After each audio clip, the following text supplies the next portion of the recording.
Ya teman-teman semua, baik lagi di KPN News masih bahas kasus Subang. Selain Pak Erdi Lau sudah mengklarifikasi ya mengenai Pak Dedi, di sini ada suatu hal yang luar biasa gitu dari pembicaraan Pak Dede dan Pak Erdi Lau gitu. Di sini ada ternyata ada klarifikasi pembongkaran gitu ya, bongkar cerita tentang cerita Pak Erdi Lau ya. Ternyata nih teman-teman, Pak Erdi Lau itu pernah menjadi secara sah gitu ya, menjadi kuasa hukum Pak Yosep dan juga mencabut kuasa hukum dari Pak Rohman, dan Pak Rohman sempat komplain gitu ke Pak Erdi kalau Pak Erdi taunya itu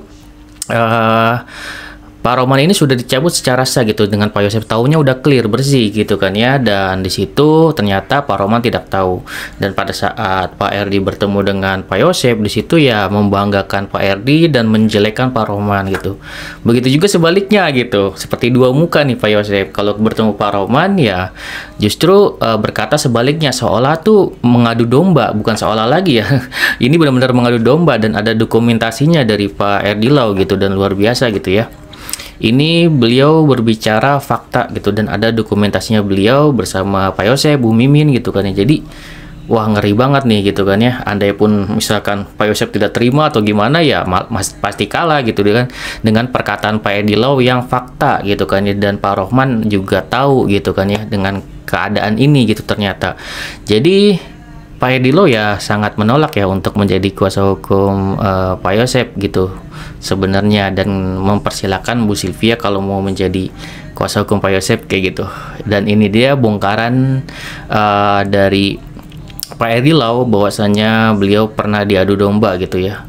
Dan ini membuktikan juga sih, apa tuh Bang, membuktikan bahwasanya kan dari kasus Subang ini sebenarnya itu kan ada suatu saksi ahli gitu kan ya, memperkuat pernyataan Anu seperti Pak Asep Inapis, juga ada Bu Beta gitu kan ya dari Puslapor, dari Bu Hastri, juga sekarang ditambah adalah kan juga memang dari ahli psikolog ya teman-teman, juga ada dari ahli psikolog yang menyatakan bahwasanya Pak Yosep ini orang yang manipulatif, dan orang yang manipulatif tersebut terbukti bahwasanya di sini ada pembongkaran dari Erdi Lau, bahwasanya memang Pak Yosep ini bisa dengan mudah itu ya melakukan adu domba, menjelek-jelekan Pak Rohman di balik Pak Rohman gitu. Ternyata luar biasa dah. Oke, langsung aja kita lihat pembongkaran dari Pak Erdi Lau mengenai kelakuan Pak Yosep ini gitu ya. Ya, Pak Dedi. Ya, disimak nih. Dengerin gini. Ya. Waktu itu kan saya ngomong apa adanya, dan saya akan menjelaskan bukti yang sebenar-benarnya ya. Iya. Dengan mengucap kalimat demi Allah kalau saya bohong nih, dengerin para netizen. Saya didorong-dorong untuk menjadi kuasa hukumnya Yosep. Ya. Saya pikir Yosep paham lah ketika saya ke Subang, berarti kan sudah cabut kuasa ke Rohman kan. Nah waktu itu saya dibawa Puri, datang ketemu Ibu Mimin. Ini Ibu Mimin itu malam-malam saya datang di situ. Nah, saya datang di situ malam-malam, kalau nggak salah sekitar jam berapa ya? Antara jam 12-an lah. Nah, Pak Yosep itu sedang video call dengan Ibu Mimin. Ada juga Abi sakit. Saya orang yang tidak pernah berjabat tangan dengan Abi, dengan Arigi, karena dia tidur. Saya ngobrol dengan Ibu Mimin. Nah, sedang video call, Bu Mimin izin saya merekam ya buat dokumentasi, boleh katanya. Di situ kan berkomunikasi dengan Pak Yosep. Udah, Bang Erdi Lau, saya akan menyerahkan semua kuasa hukum ke Erdi Lau. Termasuk Mimin, Arigi, dan Abi. Akhirnya kan saya datang ke lapas. Ya, saya datang ke lapas. Di situ saya mengatakan bahwa ke penjaga ya, Puri nggak bisa masuk waktu itu dengan Mimin. Nah, Pak Yosep itu bertemu dengan saya, dan kebetulan saya ada rekan satu alma mater. Akhirnya saya di situ dibuat lama kan, sampai saya membuat video-video dengan Pak Yosep. Pak Yosep terdokumentasi sudah mencabut kuasa di Rohman. Dan saya sudah menerima kuasa hukum dari Yosep dengan 21 lawyer. Siapa lawyernya? Ketua Umum Peradi, Marwan Iswandi, Niko Kili-Kili, Isang, itu Rio yang di kasus Peggy Setiawan, terus Dr. Maruli Situmeang, dia sebagai Dr. Maruli, dia sekarang jadi ketua tim ke-6 narapidana ya. Terus Agus Prayoga, itu 21 lawyer bukan kaleng-kaleng. Terus baru tahu nih untuk Yosep. Baru tahu nih kita. Nah, begitu Yosep sudah tanda tangan kuasa, akhirnya saya datang ke rumah Pak Deddy. Kalau saya kan kenal baik dengan Deddy Mulyadi, nggak perlu pakai janji, saya telepon. Kang, saya mau ke rumahnya Akang. Aduh, pan saya mau ke Cirebon ya, sama lah. Saya juga mau ke Cirebon. Saya bilang Akang jadi saksi fakta, saya jadi lawyernya Sakatatal. Nyangges ka dieu we sana. Bergegas lah saya ke rumah Deddy Mulyadi bersama Mimin, bersama Puri. Di situ saya memohon kepada Pak Deddy karena saya sudah jadi kuasa hukumnya Yosep. Ya sudahlah, siap cenah Kang. Nanti saya bantu sumbangan untuk advokasi hukum Akang. Kang Deddy Mulyadi itu mau modalin Mimin. Dan ketika kami berfoto, Pak Deddy Mulyadi adalah orang yang tidak mau dipoto dengan Bu Mimin waktu itu. Nah setelah itu saya ngobrol banyak hal dan sebagainya. Udah sempurna Pak.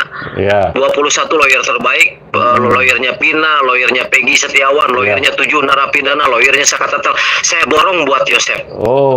Siap. Setelah saya sidang PK Sakatatal, sorenya Bang Rohman telepon saya dengan benar-benar emosi gitu. Kang, Akang punya kode etik nggak? Yang benar ini mencabut kuasa kok kayak begini segala ini, saya merasa tidak terhormat karena saya punya perjanjian jasa hukum dengan Rohman.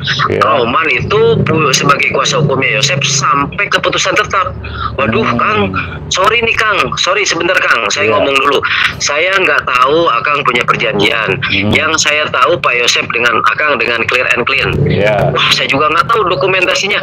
Saya kirimkan ke Rohman foto pencabutan kuasa hukum dari Yosep ke Rohman. Nah di situ maka muncul ini saya sebetulnya banyak yang telepon dua juga nih saudaraku. Siap. Jadi gimana? Saya Kasdena Explore telepon saya. Kenapa? Siap. Masih berapa yang nonton saudaraku? 113. Oke. Biar saya buka semuanya ya, karena mau saya darah di sini. Iya, siap. Bangga Bang. Nah, saya kan fasilitator aja. Nah, ini kalau saya sambungkan ke Bang Freddy sama Sasena, berkenan nggak saudaraku? Karena dia telepon kita terus. Oh ya udah, nggak apa-apa, nggak masalah bertiga. Jadi bisa sambil ini telekonferensi, nggak apa-apa. Telekonferensi maksudnya kan? Karena Bang Freddy juga telepon saya bentar-bentar. Teman-teman suaranya jelas ya? Teman-teman suaranya jelas nggak?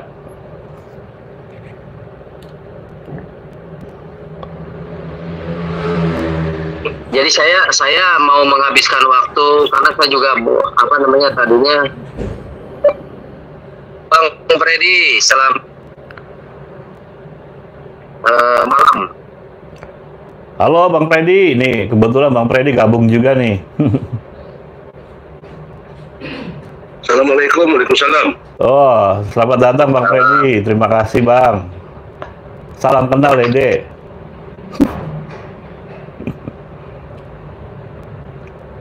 Jadi gini Bang Freddy, momennya bagus. Saya lagi menyampaikan keluh kesah saya di channelnya Deddy Sumitro. Tapi nanti kalau untuk video, saya buatkan video ya, statement saya. Tapi sekarang kan urgent. Nah ini saya kaget dicabut kuasa sama Pak Deddy. Oke, Bang Freddy mendengarkan dulu ya, biar menyimak ya. Boleh kok, boleh direkam. Saya mengizinkan merekam suara saya. Ya Bang. Dan kembali dari perjalanan waktu saya kan tadi sudah sampai sempurna untuk membantu Pak Yosep ya. Kuasa hukum 21 loh. Nanti kalau video, kalau live itu saya bisa liatin tuh. Orang-orang hebat se-Indonesia yang ada di kasus pidana saya bawa untuk Yosep. Nah, ketika saya besoknya saya disemprot sama Bang Roman sampai bersih tegang saya.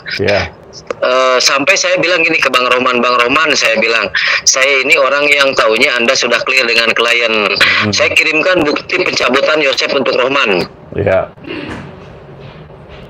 Dan saya kooperatif waktu itu, memang mau ketemuan di saat saya juga lagi di Polda, dan Kang Roman orangnya cukup bijaksana waktu itu. Udah Kang, kalau tahu begini mah ya sudahlah. Nanti saya beri kesempatan sampai banding saja.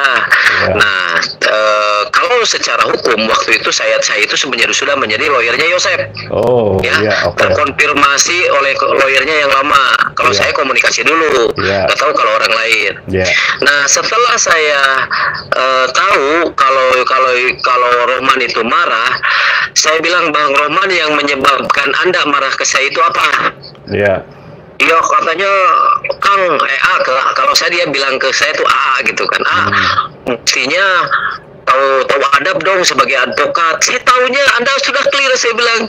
Nah, sekarang alasannya kenapa? Jadi dia mengirimkan, yang saya tersinggung itu, dia mengirimkan dokumen ke saya berupa chatting dan video yang mengatakan bahwa Arigi disekan oleh RD Law untuk bikin surat kuasa. Nah, jawabannya begini. Yang pertama, saya tidak pernah komunikasi lewat WA dengan Arigi ya. Catat, saya tidak pernah berkomunikasi terkecuali di live-nya Free waktu itu. Saya tidak pernah chatting dengan yang namanya Arigi. Nah, tiba-tiba dia menyampaikan kepada Roman kalau saya disekan untuk menjadi kuasanya, pindah kuasa ke RD Law. Nah, saya ke rumah aja dia tidur, saya nggak ketemu gitu. Kok dia bisa melempar fitnah ke Roman. Terus yang kedua, benci sama Yosep ya, mulai benci sama Yosep dengan Mimin, dengan Arigi dan Abi. Kenapa saya benci? Saya kalau benci saya bilang benci, gak ada urusan bagi saya. Yosep bikin video ke Roman kalau saya tetap kuasa hukumnya adalah Roman, dan seolah-olah saya digoreng oleh astagfirullahaladzim, ya Allah ya Robbi, saya bilang. Ini maksudnya apa? Saya bilang gini aja ke Roman, Pak Roman, Anda itu lawyernya Pak Yosep, tapi baunya ada juga bau. Saya ngomong kalau nggak salah bau sepiteng lah, saya bilang. Loh, kok RD Law ngomong kayak begitu?